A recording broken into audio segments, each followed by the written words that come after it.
we continue now this Heritage Month. We're also shining a spotlight on climate change, the crisis facing the continent, and the urgent need to increase investment in climate change adaptation and resilience. The need for both government and private institutions to navigate a green transition in Africa will also be crucial. So these and other pertinent themes will be addressed at the Standard Bank Climate Summit 2024, taking place on the 1st of October. But Professor Antonio Andreoni, Professor of Development Economics at the Department of Economics of the SOAS, University of London, as well as co-director of the Centre for Sustainable Structural Transformation, joins us this morning online to explore a little bit further. Prof Antonio, good morning. Thank you for your time with the SABC at this hour. Good morning. Thanks for having me.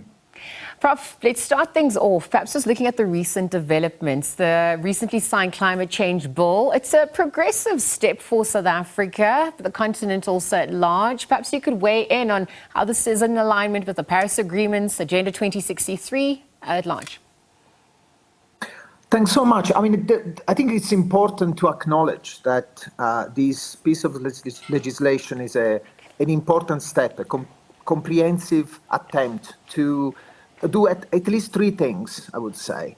The first is to make sure that we do not simply talk about mitigation, but we are fully focused on adaptation and adaptation in a specific sector. As you know, the legislation put forward strategic initiatives for a specific sector, and each sector of the economy has different problems when it comes to climate change. The second thing it's very important is the alignment. It talks a lot about policy alignment and the need to have better coordination across government action.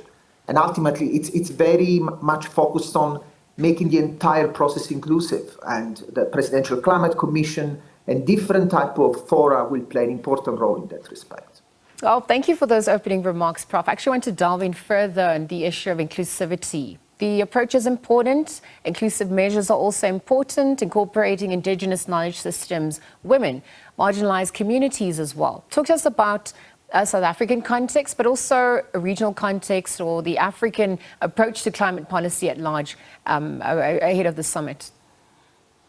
Absolutely. So I think the key issue why we need more coordination is because we need to be able to make climate change an opportunity to transform the economy and transforming with that the society as a whole. And there are several opportunities here that countries like South Africa, but also other countries in the region and the continent are looking at. I'll give you a simple example. If we think about the emphasis on issues like investment in green hydrogen or energy infrastructure, these are not just important for the energy sector. They can transform downstream several sectors, activities, and in that way make the economy much more inclusive.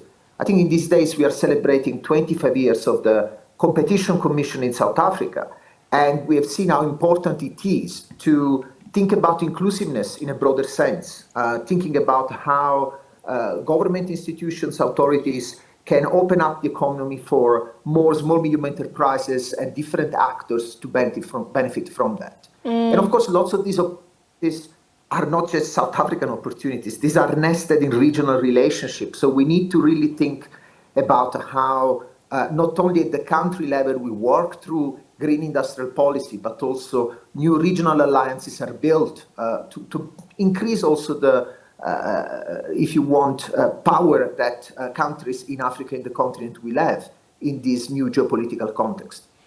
Prof, how do you think we're faring in terms of those alliances there? I'm just looking at the green transition in Africa at large. I mean, it is going to need government and private partnerships, given the costs that had been estimated, but also just the impact it's had on our GDP losses as a continent at large.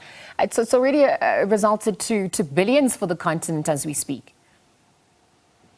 Absolutely. I mean, the main issue here is how to make sure that this is a process that is sustained and a process where the risks and rewards of this investment are equally shared between public sector, civil society, businesses and investment. And I think this is critical. We need to see much more reciprocity across all these different actors in the implementation of many of these new industrial policy instruments, innovation, green innovation initiatives. And this emphasis on reciprocity is important because otherwise we end up in situations where legislation are put in place, new initiatives are in place, but they do not actually translate in implementation and change on the ground. And I think if we focus on the public interest in this transition, there is lots of opportunities for investment, and the continent needs investment to transform its economy, creating jobs and making the entire process politically and socially sustainable. It's about leveraging off those opportunities that present themselves, but also you mentioned how so many more industries are connected and there are knock-on effects as well. And so speaking about how we begin to make climate change resonate with audiences alike. Perhaps you could talk to us about the summit and the importance in dealing with these matters, but also just the impacts of climate change. I mean, it affects livelihoods, food, water security, the cost of living as well. And in the same breath, recommendations also need to come through. Finance strategies are important. You alluded to alliances as well, but aid and skills to navigate that new green economy. I know that was a large question. Perhaps you could break that down for us in terms of what's recommended on that front as well. Yeah, I mean, I think the main issue is, first of all, to have a summit, and this one where our university, SOAS, University of London, is partnering with, are critical to make sure that the African continent is not talking about climate change simply as a challenge, but actually as an opportunity to address the transformative needs that have been lagging behind for many years.